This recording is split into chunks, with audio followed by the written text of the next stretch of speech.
First, there's a totally tax-free £10,000 in cash for you to spend this summer. Then we want to send you on a bespoke 7-night small boat cruise for two worth £10,000. Thanks to Variety Cruises, you'll be able to choose from any of their 2025 Greek adventures and discover Greece like never before. And with flights, meals, drinks and excursions included, all you have to do is relax. We'll also give you these terrific travel treats. For another chance to win a prize worth over £20,000, text prize to 63232. Text costs £2 plus one standard network rate message. Or post your name and number to GB04 PO Box 8690 Derby DE1 9TT. UK only. Entrance must be 18 or over. Lines close at 5 p.m. on the 26th of April. Full terms and privacy notice at gbnews.com/win. Please check the closing time if listening or watching on demand. Good luck.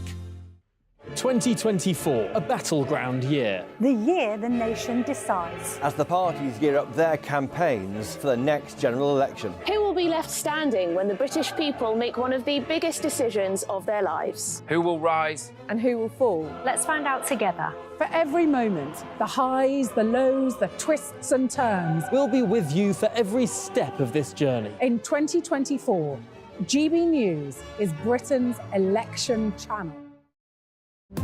GB News is the home of free speech. We were created to champion it, and we deliver it day in, day out. Free speech allows us all to explore and debate openly the issues most important to us, our families, and of course, the British people. Having challenging conversations to enlighten each other. Which is why we hear all sides of the argument. We are the People's Channel. We will always stand by the freedom to express yourself. On TV, radio and online. This is GB News, Britain's news channel.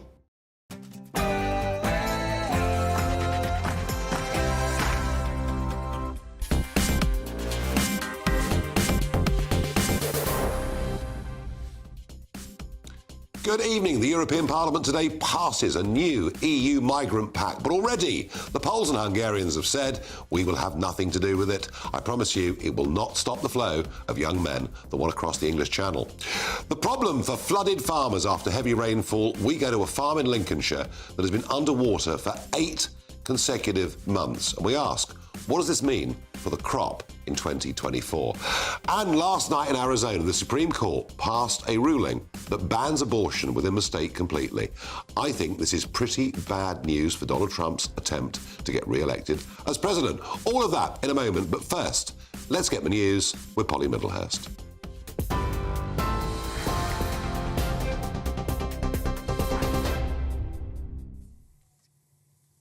Well, our top story today is that children's gender care on the NHS has been based on weak evidence and has been branded scandalous by the Shadow Health Secretary after the publication of a new study.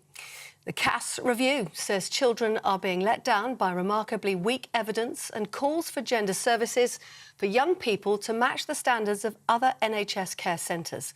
Labour's Wes Streeting said today children have been let down by a lack of research and evidence, saying the report is an important piece of work which should raise concerns. The report said the toxicity of the debate around gender issues has meant professionals were too afraid to openly discuss their medical concerns. Also in the news today, the former chairman of the Post Office mediation scheme has described the wrongful prosecution of sub-postmasters by the Post Office as the greatest scandal he'd ever seen. And he's called for a re-evaluation of the entire justice system. Sir Anthony Hooper told the Horizon IT inquiry today, "We've had many miscarriages of justice, but nowhere as many as these." Sir Anthony says a new approach is needed to ensure there is no repeat of the same. New Home Office figures revealed today that £4.3 billion worth of Britain's overseas aid budget was spent on housing refugees and asylum seekers last year. £8 million was spent every day last year on tens of thousands of asylum seekers staying in hotels who are waiting for alternative housing. James cleverly says 150 migrant hotels will now close by May and will be returned to their communities. The government says they've also reduced the number of asylum seekers from 2,000 to 800 staying at RAF Scampton in Lincolnshire after concerns from local residents there. The National Audit Office says, though, that around £1.2 billion is expected to be spent on housing migrants on large sites. 5 members of a Bulgarian organised crime group have been convicted of falsely claiming over £50 million in universal credit in the UK's biggest ever benefit fraud case. Over a 4.5-year period, the gang made thousands of false claims for universal credit using either real people or hijacked identities. The investigation identified 3 benefit factories based in London where repeated false claims for benefits were supported by forged documents, including fake tenancy agreements, counterfeit payslips and forged letters from landlords, employers and GPs. The defendants will appear for sentencing in May. The Metropolitan Police has launched an investigation following several outbreaks of disorder during Eid celebrations in West London. Police, we understand, came under attack from groups of youths in Southall in the borough of Ealing who threw bottles and missiles at them. Some police officers were forced to put on riot gear to deal with the worst of the clashes. GB News has obtained video of that disorder which shows officers being pelted with sticks, bottles and other objects. Many of those officers appeared to be caught out by the sudden escalation of the disorder and had no time to put on their protective equipment. That's the news. For the latest stories, do sign up to GB News Alerts. Scan the QR code on your screen or go to gbnews.com/alerts.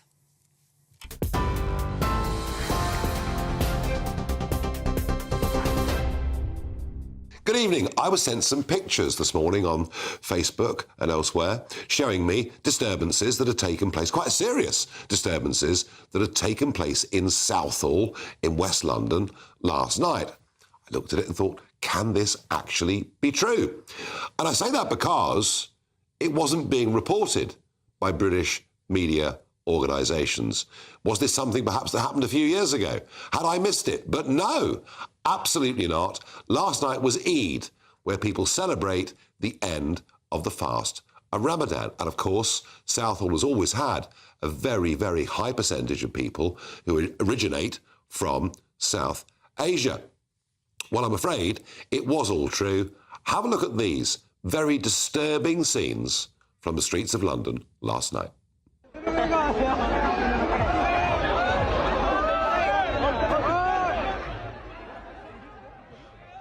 Well, as you can see, very, very large numbers of people gathered, and suddenly things start to fly. Bricks, bottles, pieces of wood. The police, not dressed at this stage in riot gear, though later on in the evening they were dressed in riot gear. Clearly quite a dangerous situation. Only, as I understand it, 1 arrest made. But these pictures do show something about what is going on in our country. The complete breakdown of law and order on London streets. And what's more, cultures, non-British cultures, who just take over our streets on a regular basis. The mystery is that why is no other broadcast organisation talking about this story? I think you know the answer. We went to Ealing Police and we asked them for a statement, a very lengthy statement, but perhaps the key part of it is, and this comes from Sean Wilson, the Chief Superintendent, as officers attempted to speak to these people about their safety, they were surrounded by a crowd, again, many of whom were not from Southall, before items including bottles were thrown toward them. Well, if they weren't from Southall, whether they'd come from Richmond or quite where they come from, I simply don't know. I find that statement by the police actually rather difficult to believe. But maybe the reason it's not making national news is because this sort of thing is now expected. This sort of thing has now become commonplace. Such is the breakdown of law and order. Maybe it's that, and not trying to hide the truth from the public. Now, a big day in Strasbourg today in the European Parliament, a big vote on the EU Migration Pact. Now, this problem afflicted the European Union back in 2015, as large numbers of young people started to cross the Mediterranean. I was there in the Parliament, and I warned them, if the EU asylum policy means that anybody that sets foot on EU soil is allowed to stay, you will be headed for a disaster. Well, of course, no one listened to me. Today, the Parliament has passed a series of measures that basically say, still, anyone that comes, whether it's across the sea or through the eastern land border, will be allowed to stay. Last year, 1 million people came into the European Union from outside. And basically what it's saying is that through solidarity, member states will share the burden for those that come across the water or come through the land borders. And if you don't take your quota, you'll be fined €20,000 for every migrant you refuse to take. Now, it passed in the European Parliament, albeit not by very big margins. Folks, I promise you, this idea of EU unity and solidarity is going to collapse. That's my view. I'm joined down the line by Paolo Borchia, member of the European Parliament for Italy's Lega party. Now, how did Lega vote on the EU Migration Pact? Hello, Nigel, and thanks a lot for inviting me. Well, we are very skeptic. We are not happy about these measures. I think this package is not sufficient, and especially it won't be able to stop that a lot of people leaves Africa towards Europe. I don't think it's. I see a lot of propaganda, but. My party, my political group, several common sense amendments in order to try to improve these files, but I don't think it will be sufficient.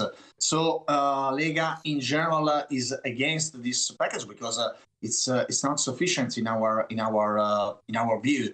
There are several files. Some files are not so bad, and they will work in order to have a common database and other instruments in order to to contrast illegal immigration. And so we were able to support just a few files, but in general we are not happy. I think that honestly, Italian government made a quite good contribution, quite good proposal, but you know that. Sometimes compromises are not the best way to achieve good results. Well, of course, and nothing in this. I mean, in some ways, you're on the front line of this. You've got Lampedusa and other parts of Italy which take the boats directly. But as you say, I can't see anything in this migration pact that stops the flow of boats continuing to come to Lampedusa. Yes, but just wait and see what happens when the weather will improve in next weeks, because Italy, like Greece or like Spain, are the most exposed countries at the geographical level, and so I get the impression that years pass by, but the same talks, but the talks are the same, but no concrete solutions. Because if we the matter is that Brussels is trying to privilege ideology, is trying to make some maquillage to show that some good solutions are fine. But in my opinion, I don't think that we will see something new for contrasting illegal immigration, because from one side we are very open to people that would like to work to integrate, but in general, I think that figures are telling us that no space enough in Europe for everybody. I'm sorry. I think, Paolo, your position is very clear indeed. Thank you for joining me tonight after that significant vote today. Now, I'm joined down the line by Anand Menon, Director of UK Interchanging Europe and a regular on this show. Anand, let's think about the sort of politics of this. Solidarity, that was the word that was being championed. And actually, if you look at the votes, they weren't passed by particularly big margins. And already Donald Tusk, the man that used to be in charge of the European Council, but is now, of course, the Prime Minister of Poland, has said we will not agree to this pact. Unsurprisingly, Viktor Orban from Hungary has had the same. I'd be very surprised if Slovakia, maybe the Czech Republic, didn't join in short order. I'm just very struck that this word solidarity today, of all days, is pretty meaningless.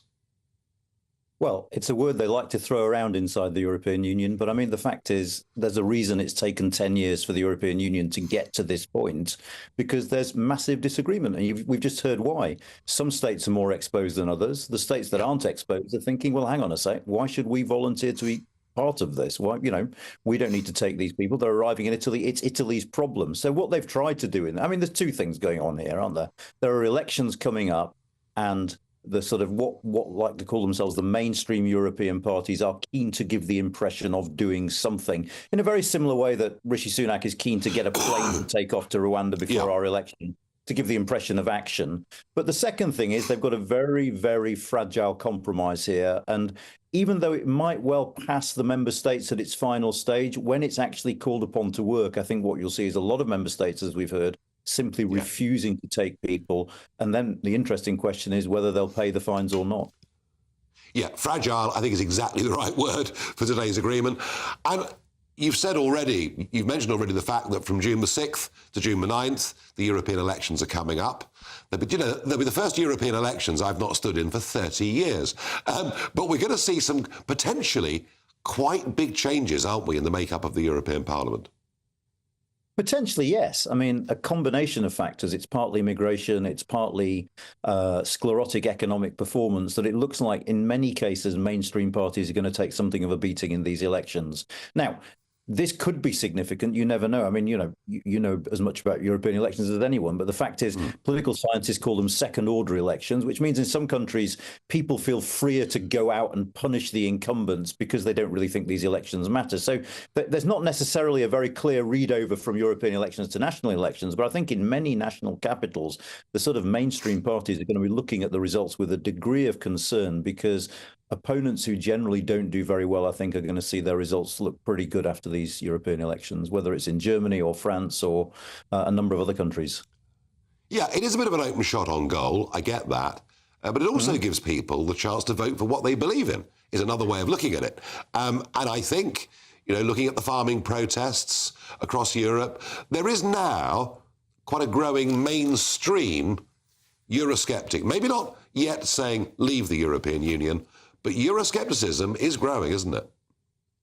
Yeah, at the moment, it would seem that it is. I mean, you're absolutely right to distinguish between Euroscepticism, saying this isn't working, and let's leave the European Union. But I think there is a sort of movement in the European Union now. And Viktor Orban is the clearest example of someone who says, I'm going to stay in the European Union, I'm going to change it from within. I'm going to make life difficult. I'm going to not accept things that I don't think are good for my country. And you could imagine a situation down the line, if you have those sorts of governments in place in several member states, where it becomes very, very difficult for the European Union to actually accomplish anything at all. I mean, none of this is a foregone conclusion. I mean, politics is unpredictable. It might be that the economy picks up. And I do think economic performance is key to this, or a lack of economic performance. But at the moment, it certainly looks like those kinds of Eurosceptic governments might be gaining a little bit of ground inside the EU.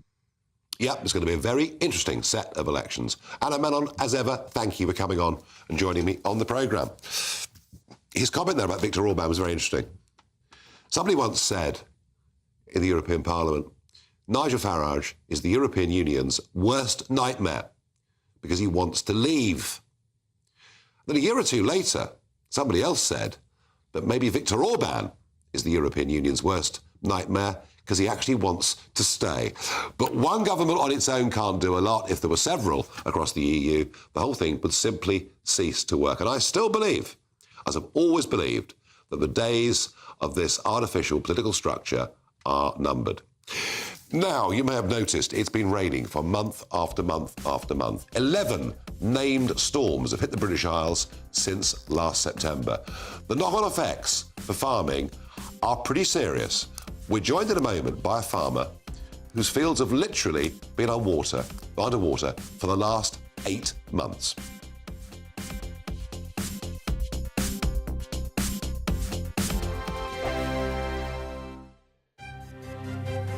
GB News Breakfast, every day from 6 a.m.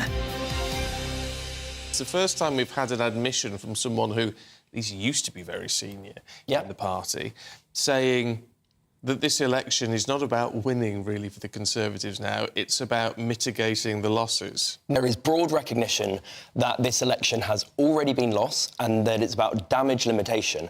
And it is really important because it's the difference between whether, if Labour win a slim majority, then the fight is on for the next election. I know it seems silly to look 5 years ahead, but it does make a difference, versus basically accepting that we have 10 years of Labour government ahead. Having an acknowledgement that the Tories are going to lose and lose badly, disastrously maybe, having that acknowledgement coming from somebody so senior is very demoralising for everybody else in the party, but also doesn't it make it then look rather immoral for them to just drag on right through to maybe November? Personally, I think Rishi Sunak should name the date now.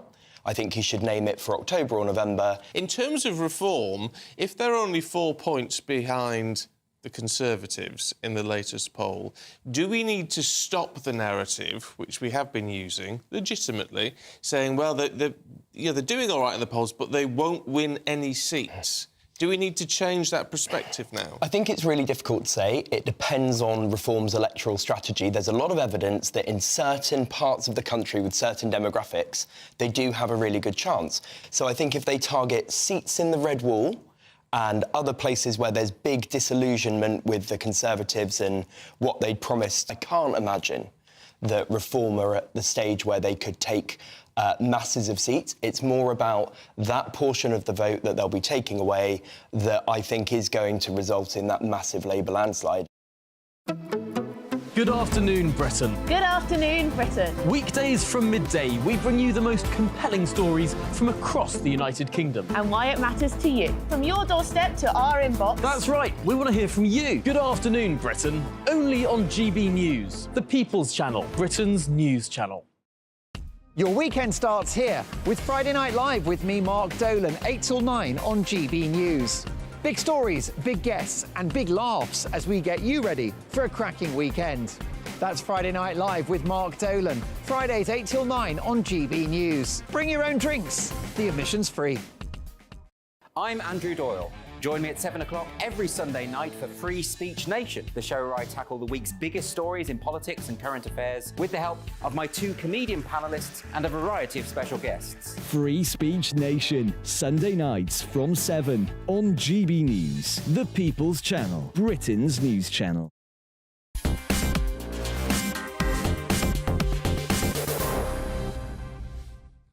Some of your thoughts on those riots that took place in Ealing last night and why it wasn't being covered by any other channel. One viewer says because they simply don't care. Mainstream media are out of touch. Jane says because it isn't news when this type of behaviour happens so regularly. Jane, I did allude to that towards the end, and you know, you may well be right. We've seen incidents like this in Leicester and many other parts of the country. Now, it has been raining. It has been the wettest winter on record in some parts of the country. Generally, the southeast and the east coast of England are the driest parts of the country, but there have been deluges of rain. Certainly in my village in Kent, the February rainfall was nearly 3 times the average for February. And this has had a big effect on farmers up and down the country. Some farmers saying this will be the first time on their farms since 1945 that they will not be able to produce a crop. What are we talking about in terms of scale? Well, wheat, barley, crops like that, something like a 20 to 25% reduction in yields. What it means for potatoes and other things, I simply don't know. But the farm that has been the worst flooded, I believe, since last October, has been up in Lincolnshire. And Henry Ward is the young farmer that runs it. And Henry joins me down the line right now. Henry, this has been a nightmare for you since October, I believe. Yeah, it has. So, yeah, thanks for having me, Nigel. But, yeah, it just feels like I've been living in a nightmare. As you say, we've been flooded for basically 6 months now, lost all my crops, and we're still flooded now. And the farmhouse itself is completely cut off, yeah? It is. So today was the first time that I've managed to get to the farmhouse and yard in my truck. Up until that point, it was only accessible by boat. So it's been mothballed. I've not, we had to evacuate pregnant sheep, pregnant ewes out of there in an emergency when it flooded. It's been an absolute nightmare. As I say, we're still flooded there now. We're not going to be able to get a spring crop planted. So on that block of land, we are not going to have a harvest, which as a farmer is obviously, not what you need. And it'll be a first for us there that we won't get a harvest off that land. Are you below sea level there, Henry? Yeah, we're very close to sea level, Nigel. We are, but it goes, Lincolnshire, a third of Lincolnshire is below sea level, and 25% of that, 25% of Britain's fresh fruit and vegetables is produced on that area. So if we're just going to sacrifice it to the sea and to flooding, we're going to be hungry as a nation. Yeah, that's a very strong point. And historically, Henry, have these kind of floods, these great floods, happened in Lincolnshire over the last couple of hundred years? Is this a real one-off? No. To be fair, it has happened before. So my father, it's a family farm. It's been in the family for 70 years. My father saw it flood like this once. I took over in 2019. It flooded like this then. 4 years on, it's happened again. So that's 50% of my tenure on that farm. I've been underwater. And it's just getting to the stage now on that farm, and it's so frustrating because it's my best soil. It's the most productive soil I've got, but I cannot now risk planting it with a crop. It's just too risky. I'm going to lose too much money if I do that. And Henry, how many other farmers in Lincolnshire are affected? I mean, maybe you're the worst, but how many others are facing this challenge? So it's a lot of farmers. To be honest, up and down the country, I know I'm a bit of an extreme case, but it's so wet out there. Even if you're not flooded, we can't get on the land. We've got land elsewhere that's not flooded. We should be, spring crops should be established. It should be green, looking well. We can't get crops in the ground. No one else can. With this flooding that I've got, there's 7 other farmers that have got water. There was 2,000 acres. What you're looking at now on the screen, there was 2,000 acres underwater at the peak and 8 of us landowners affected. And the real kick in the teeth is I found out yesterday that none of us 8 are eligible for the government DEFRA's flood recovery fund, which gives us up to 25,000 per landowner, which, excuse the pun, is a drop in the ocean. I've lost hundreds of thousands of pounds, and I'm not eligible for this 25,000 pounds. But hang on, the recovery fund is there for things that happen that aren't insurable. So surely you must qualify looking at these pictures. I couldn't agree with you more, Nigel, but apparently I'm not. According to DEFRA and the RPA, I am not eligible because the river that has burst its banks on my farm is not listed as being eligible. Computer says no. That is it.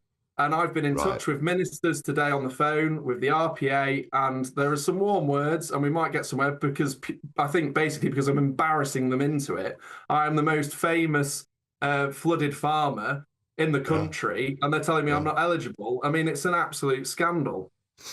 Well, if you're not eligible, who is? Well, precisely my point. I've asked them this. If I'm not eligible, then I think I want to meet the man or woman that is, because they must be at the bottom of the Atlantic somewhere. Goodness me. Henry Ward, thank you for coming on and sharing your story. I'm sorry for this terrible time that you're going through. It will end. There will be an end to this, and you'll get back to being a successful. You'll get back to being a very successful young farmer, and you're still smiling, which, frankly, in your situation, is all you can do. Thank you for coming on and sharing your story. Well, it's very hard not to feel a bit sorry for young Henry, isn't it? 33 years old, running that farm. What a nightmare. What this is going to mean for food shortages, what it's going to mean for food prices, nobody yet has quite worked out. But the fact that he doesn't qualify for the recovery fund is the thing that I found most extraordinary. Now, DEFRA have given us a statement. A DEFRA spokesperson said, "We have activated the initial phase of the Farming Recovery Fund to ensure grants begin to reach farmers as quickly as possible, and are now looking at how we can expand the scheme to further areas and improve the support for those worst affected," which I think means don't hold your breath.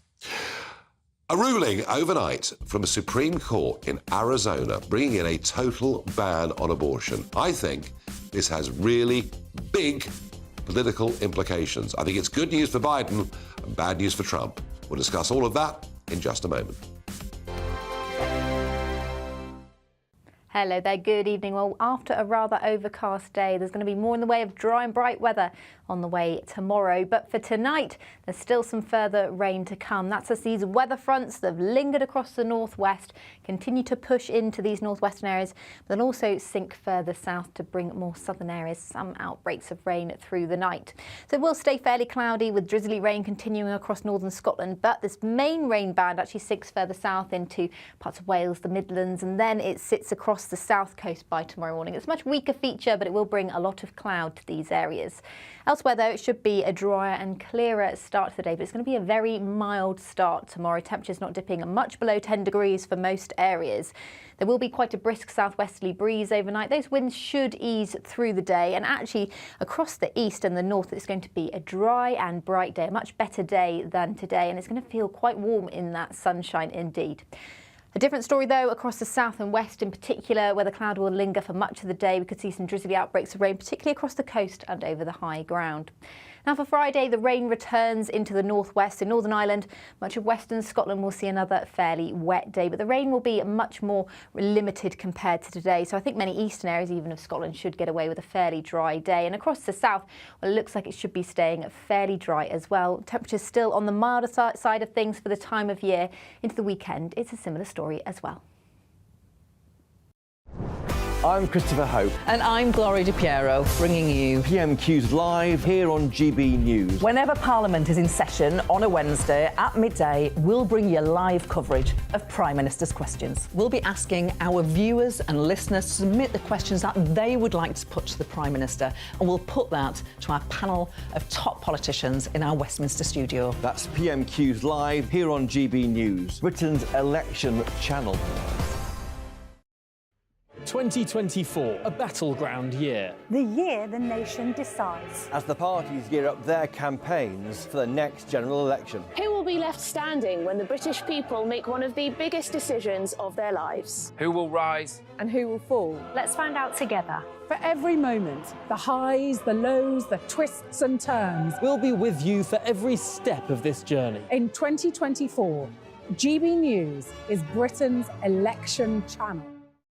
Join me, Camilla Tominey, every Sunday at 9:30 when I'll be interviewing the key players in British politics and taking them to task. This report basically says that he's not fit to stand trial. With an upcoming election looming over Westminster, now is the time for clear, honest answers. I agree. And that's precisely what I'll get. Is he indecisive?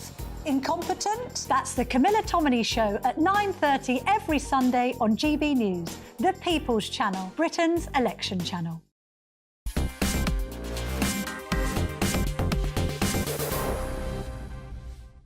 Abortion was not a particularly huge issue in American politics until the Supreme Court, who under Donald Trump saw more conservative judges appointed, got rid of what was known as Roe v. Wade.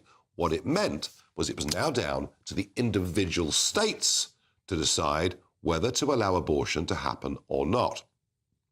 Overnight, it became a big political issue. That the Supreme Court in Arizona has voted by 4 votes to 2 to say there will now be a total ban on abortion with just a few exceptional circumstances, bringing it down from the previous 16-week period, suddenly becomes a massive political issue in what is a key swing state. Remember, Biden won this literally by a hair's breadth in 2020, Trump having won it in 2016. And whilst those Republicans who are pro-life and strong Christians believe in their position very strongly and very passionately, it is a minority view. Overall, about 60% of Arizonans are pro-choice. And this is a problem, because the way American politics works, if you get enough signatures in a state, you can have what they call a ballot measure, effectively a state referendum. And I'll predict right now, there will be a state referendum, a ballot measure, on November the 5th, the same day as the general election, which says this ruling must be overturned. And what that will do is increase the turnout of people who want to come and vote pro-choice, who will also vote Democrat at the same time. I think this has very big political implications. I think it's a major problem for Trump and his campaign. Well, I'm very pleased to be joined down the line by Liz Yore, international child's rights advocate, and as special counsel at Harpo Inc. for the last 5 years, has acted as Oprah Winfrey's child advocate on the Oprah Winfrey Show. Am I right in saying that abortion now becomes a major, major political issue in Arizona? I think you're right, Nigel. I think it's absolutely going to be, now it's front and center, although I think it was the only issue that the Democrats have throughout the United States. And so this is going to be an issue in every state. Now it's going to be front and center. So, yes. I mean, I think it needs to play out. We need to see if there's going to be a ballot measure. Let's be honest, we have never, ever had a real thorough discussion, dialogue, debate about abortion. Millions and billions of dollars have been poured in by Planned Parenthood into political campaigns. The pro-life movement has been censored left and right. So it's going to play out here. And, I think it's an opportunity for, Trump is very articulate on this issue. I think his heart is really in the right place. The Democratic Party is the rabid, radical, pro-death party. And but that's okay, Liz. That's okay, Liz.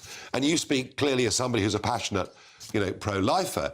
But you have to accept that once this issue becomes party politicized, rather than an issue of conscience, which it should be. I genuinely think this should be an issue of conscience. Many of these things ought not to be political footballs, but it is. Isn't the difficulty here that they will get that ballot measure? The Democrats will succeed in doing that. And this makes winning a key swing state much more difficult. My question to you is, why did the Supreme Court make this decision in Arizona at this time? Well, I think that's a very interesting question. I don't think we know the whole entire answer on that. It was brought by an anti-abortion activist, and the timing probably is not the best. But let's roll up our sleeves, Nigel. Come on, you have been in battles where all the odds were against you. Let's have this battle. Let's all the pro-life organizations that have been, nipping at each other's heels forever. Let's get in there and fight. Let's have a thorough discussion about this issue. I'll put Donald Trump against Joe Biden anytime. He can't argue this issue. Joe Biden can't even walk up the stairs to Air Force One. Let's have this discussion. And let's bring out every single one of our voters who have been sitting on the sideline in many cases. Let's have this issue. We know that Hispanics are pro-life.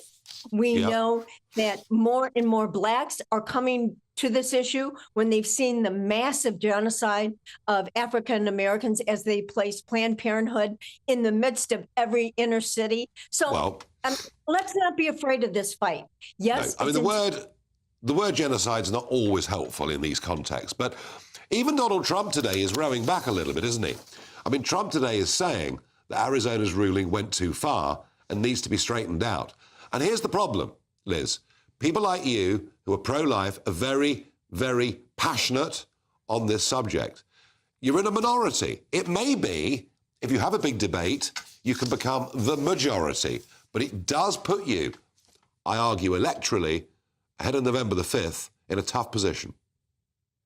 It does, but I'm not afraid of a fight. I was weaned on Chicago political machine politics. We have Barack Obama, Hillary Clinton, David Axelrod came from. And I think, for some reason, this is fortuitous. It may be behind the scenes machinations by the Democrats. I don't know. But let's look at this it was interesting. Mother Teresa was asked by Hillary Clinton. And Hillary Clinton said, Mother Teresa, why don't we have a woman president? And what did Mother Teresa say? She said, probably because she was aborted. And, wow. she was fearless. And, Donald Trump has not backed down on any fight. And I'm calling on Arizona citizens to not back down. that the most important thing for pro-life is that Donald Trump be elected. He is absolutely protecting the unborn. The appointments to the Supreme Court were essential. And we're going to continue to move forward. You know, Nigel, the younger generation is more and more pro-life. That's the good news. Liz, one thing for certain, one thing for absolute certain is you are going to get your chance between now and November the 5th to have this argument, to have this debate, because it's suddenly become a big election issue. And from Joe Biden's perspective, he'd rather discuss this than the border, wouldn't he? Yes, he would. You know, the border, which brings in, is frankly a life issue too, because we see massive human trafficking, massive deaths by fentanyl, massive abuse of children. I mean, this is absolutely, a life issue. So I say bring it on. And my message to the pro-life groups is to be strategic, to work together, and to really, let's be political. Let's get our political hats on and fight this fight. You can fight this fight, but I just sense, Liz, you may find Donald Trump is not actually quite with you. And even Carrie Lake today, who's standing for Senate in Arizona, is backtracking on this. Listen, thank you for giving us your strong pro-life position. Thank you very much indeed. Thank you, Nigel. Well, folks, there you have it. In America, that pro-life view that is held by Republicans, many Republicans, is very strong, very passionate, really quite absolute. But I repeat the points I made to Liz there. They are, at the moment, minority opinions. And I tell you what, Donald Trump absolutely knows it. Right, the What the Farage moment. I remember a week before Bulgaria had total open borders to the United Kingdom. I went to Bulgaria and I met a priest who ran an orphanage, and he really was a most remarkable man, doing the most incredible job with these young children. I said to him, from next week, anybody can just come and live and work in the United Kingdom. Do you think many people will come? Oh, yes, he said, they're bound to. Most of this country is very, very poor. You are comparatively very, very rich. I said, what type of people will come? Ah, that's easy, the priest said. You will get the best of Bulgarians. You will get our doctors, you will get our lawyers, you will get our accountants. He said, but also, you'll get the worst of Bulgarians. Because for the criminal gangs, London and the rest of the UK are much richer pickings. Well, a story that's broken overnight, and it's quite extraordinary in many ways, is that a handful of Bulgarians have managed to claim £50 million fraudulently in claims for universal credit. Yep, they've been using either real people's names or hijacked identities and claiming universal credit all over the country. They've ripped off the British taxpayer to the tune of 50 million quid. Now, this gang has been caught. They'll be sentenced at the end of May. You have to ask yourself, how many other gangs like this are out there ripping people off? And it brings me back a little bit to Christopher Hope's interview yesterday with Rachel Reeves. And he made the point that Rachel Reeves seems more bothered about tax evasion and legal tax avoidance even than she does about cracking down on things like universal credit fraud. A really, truly, truly awful story. I just get the horrible feeling this is just the tip of the iceberg. Now, Labour have come out today with a big plan for reviving the high street. The Conservatives, in reaction, are promising some new laws against the bad guys. We'll debate all of that in just a moment. Britain's Newsroom. Weekday mornings from 9:30. One more story in. Milton Keynes, absolute chaos in the city. 300-odd youths arrested or at least involved in a stampede. A stampede. Yeah, what's been going on? A stampede through the... there we are. This is the video. So this is a stampede through a shopping centre in Milton Keynes. I think, Amy, you live there, don't you? You live nearby. For those on radio, we can see literally hundreds, scores of kids. I think there are about 300 kids. Are they in school uniforms? Yeah, quite a few. This is as they've broken up from school, presumably. Security tried to intervene. they've been accused of being heavy-handed. But I think this speaks to the fact that the landscape of youth services has just been decimated and there's literally nothing for So hang on, whoa. You think that this has happened because social services have been diluted? Youth services. This is because there's no police around, there's no oversight, there's no deterrent, and 300 kids think that they can run through a shopping centre, frightening shoppers out of their lives. Going to a shopping Amy, centre. sorry, my kids would not be behaving like that because there's no ping pong available at the local Aren't your kids like youth age centre. 4 and 5? These are teenagers, and our teenagers are headed into a world where there are no leisure services. There are no Nothing to do with crime. It has If we up the ante everything on basketball, it's not going to stop kids being stabbed on the street. What creates antisocial behaviour is having nothing to do. It's lack of discipline in the home, lack of discipline in the home, and lack of policing on the streets, and a judiciary and a penal system that is utterly liberal. You're going right to the end of the line. What about the preventative measures? What about the people that these people affect by running through a shopping centre and stampeding? When there's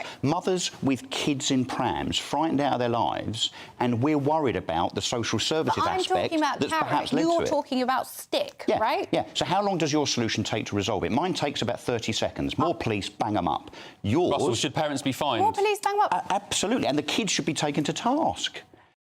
I'm Michelle Dewberry, and I'm not here to tell you what to think. I'd much rather hear what you have to say. So, send in your opinions to gbviews@gbnews.com. Keep them clean, and you never know, I might read them out. With my panel here on Jubes & Co, we debate, we get stuck into the issues of the day on a show where all views are welcome, especially yours. GB News, the People's Channel, Britain's news channel. 2024, a battleground year. The year the nation decides. As the parties gear up their campaigns for the next general election. Who will be left standing when the British people make one of the biggest decisions of their lives? Who will rise? And who will fall? Let's find out together. For every moment, the highs, the lows, the twists and turns. We'll be with you for every step of this journey. In 2024, GB News is Britain's election channel.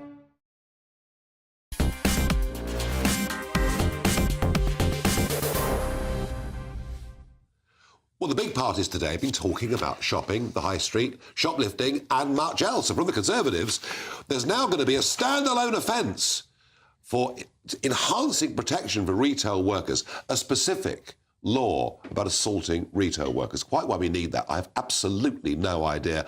I will ask Jacob Rees-Mogg at the end of the show what the reason for that is. They're also suggesting electronic tags for repeat offenders after their third conviction for shoplifting. I'd have thought after the first offence might be a better idea, but never mind. Now, Labour have come up with a package, and I have to say, some of the ideas aren't bad. They say tackle antisocial behaviour and shoplifting, put 13,000 more neighbourhood police and PCSOs on the streets, and scrap the £200 rule. And that is kind of, the police don't bother with shoplifting unless you nick more than 200 quid's worth. That I thought was sensible. Roll out banking hubs. Again, from Labour, sensible if the banks will cooperate, if the banks will play. Replace business rates with a new system of business property taxation. Good in theory, although one has to notice in Wales, the business taxes, where they're in charge, are actually going up. Stamp out late payment to small and independent retailers. Again, very sensible, but you need the FCA, I think, to get involved. And revamp empty shops, giving communities a right to buy. On the face of it, not bad stuff. I'm joined by Alex Schlagman, founding partner of SaveTheHighStreet.org. It all looks, to me, pretty sensible. Well, firstly, I think it's good to shine a light on an absolutely critical issue. We need to invest more in high streets. They're the heartbeat of communities. They power the local economy. And changing high streets for the better, I think, is a central agenda for all parties. It should be. I mean, they point out 3,700 small shops, newspaper shops, grocers, butchers have closed since 2010. And of course, the banks have withdrawn almost wholesale. The banking hub idea is a blooming good idea. Why are there so few of them? Yeah, so let's firstly address the businesses leaving the high streets and coming onto the high streets. So actually one of, ironically, the great opportunities for high streets is a new generation of entrepreneurs coming through with access to the space and support they need to be successful. There's actually 50,000 new independent businesses each year, roughly, starting on high streets. So what we need 50,000? 50,000. So one of the reasons we're seeing an increased vacancy rate on high streets is not because there isn't a vibrancy and an entrepreneurship in the UK economy. The challenge is there's a lot of friction to starting a business for starters, and a lot of the major chains are disappearing, such as the banks. Yeah. And these startups, what are they doing? Are they tech businesses? What are they? Oh, this is another interesting one. So here at SaveTheHighStreet.org, we ran a competition at the beginning of the year. We had 600 businesses applied to basically launch their business onto high streets. A good proportion of those are actually online retailers. And we're seeing a big shift right now. Some of the biggest digital online retail businesses in the world are investing heavily in high streets. And Why? We're starting to see it filter down. Why? So, first things first, you know, you get to a certain point, even if you're an Amazon, you know, where you make the decision to buy things like Whole Foods so that you can be much nearer your end consumer. The other thing is, people want to shop online, yes, but they also want to shop locally. And if you can join the dots between the two, and not necessarily always sell them things in the physical shop, but give them a reason to be there, engage with your brand, interact with your products. So literally a front. Yeah, in some cases, but in other cases, interestingly, also a fulfillment hub. So they operate in different ways for different people. Wow. But we're also seeing a whole range of interesting new concepts. We've helped a new brand called Candid Studios just launch into West London, and they're like a pop-up photo studio. Yeah. You know, we're seeing brands that are emerging that are kind of doing different things, but also we're helping brands like florists launch and do slightly new concepts, more modern ways. So what you're telling me is there's actually quite a good story here. Oh, look, we're excited by the change here at SaveTheHighStreet.org. As I said, with the new generation coming through, the key thing is that we get them in the right places doing the right things. And so you've got big empty spaces like department stores where you've got to rethink it entirely. Yeah. Debenhams is not getting replaced by House of Fraser, and House of Fraser certainly isn't getting replaced by BHS. But we can think of them as mixed-use destinations full of interesting businesses that serve the needs of that local catchment area. One thing that struck me, Alex, over the years, many, many times, is as the big department stores close and as our traditional towns become less big shop days out because we go to Blue Water or out-of-town stores, I've always thought maybe what will happen is in the centre of cities and towns, people will start living there again. And that will mean up will spring, you know, local convenience stores and all the rest of it. Is some of that happening? Yeah, there is some of this happening, repurposing some of town centres into other uses. Now, we've got to be a little bit careful, because what we don't want to do is hollow out the middle of high streets. But actually, some high streets are a little bit too big. So if we can build more residential around the edges and also make better use of the uppers, but actually get more people into those town centres who will spend more money, and in some cases, shrinking some high streets will save them. Interesting. Now, business rates. Labour mentioned business rates here. I can't think of a general election since I've been alive when we haven't talked about business rates or business taxes. The accusation by Tories far back at Labour is that, well, in Wales, where you're in charge, business taxes are going up, not down. What do you think might be a sensible solution for business taxes on the high street? Well, look, because they're often against people who pay no business rates because they're virtual online stores. It's a challenging one. And look, there's been this continuous, almost a generational debate about either reform or replacement of the current system. Now, the interesting language used in the Labour announcement was about replacement. So this is quite significant. So rather than a tweak, this is a big statement, and personally just very curious to see what that's actually going to look like. So where's this going to get paid for? How's it going to get paid for? And what's it going to look like? Personally, at SaveTheHighStreet.org, we want to see change. You know, we need a levelling of the playing field here. I think everybody knows and has heard it too many times that it is an unfair system. So currently, any change is welcome for debate, but what I'd love to see is something that's significant, put in place, tested out, and rather than be a talking shop for another 10 years. Which it's in danger of being. But we'll see. I mean, maybe the manifesto will become more specific. Final thought. 13,000 more neighbourhood police and PCSOs. Great idea, but again, expensive. Yeah.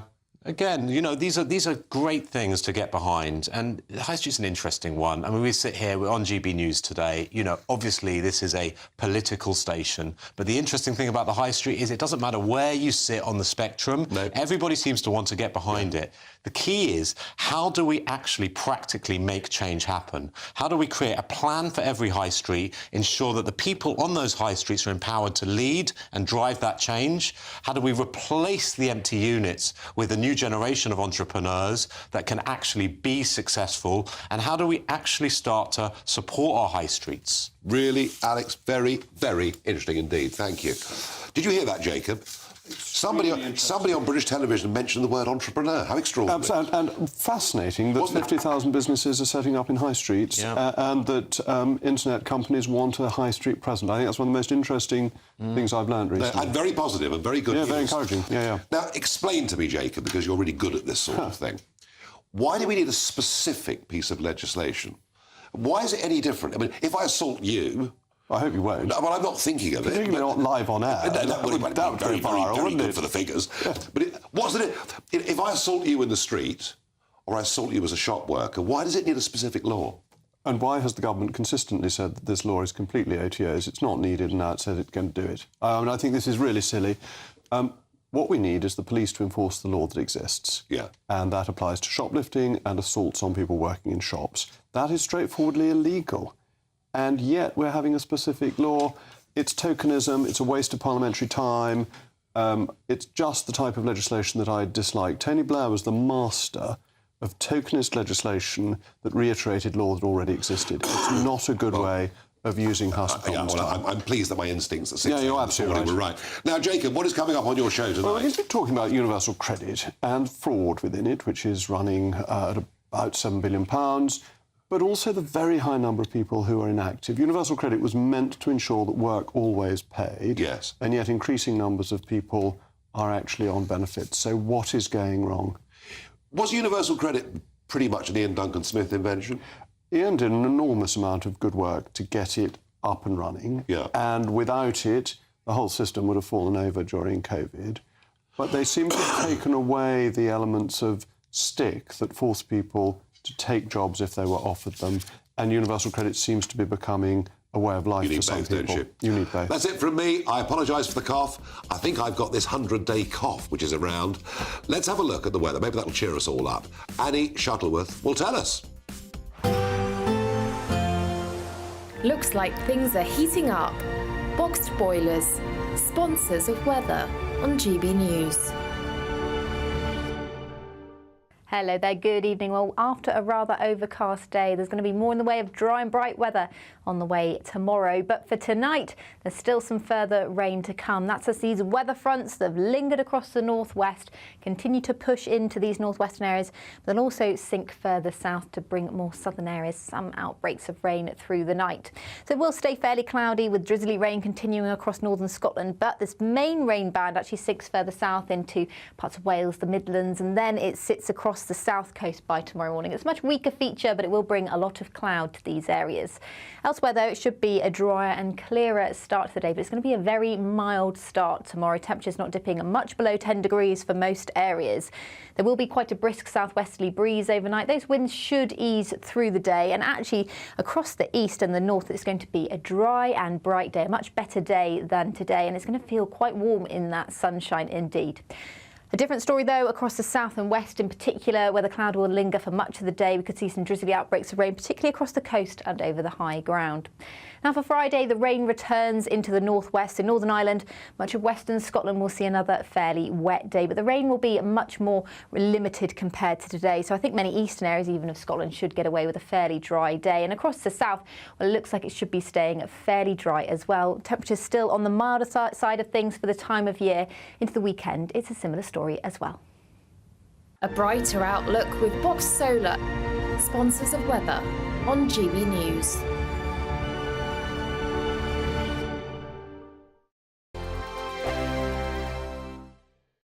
Variety Cruises have been sailing since 1942, and thanks to them, you could set sail in 2025. You have the chance to win a 7-night small boat cruise for two worth £10,000. With your flights, meals, drinks and excursions included, you can choose from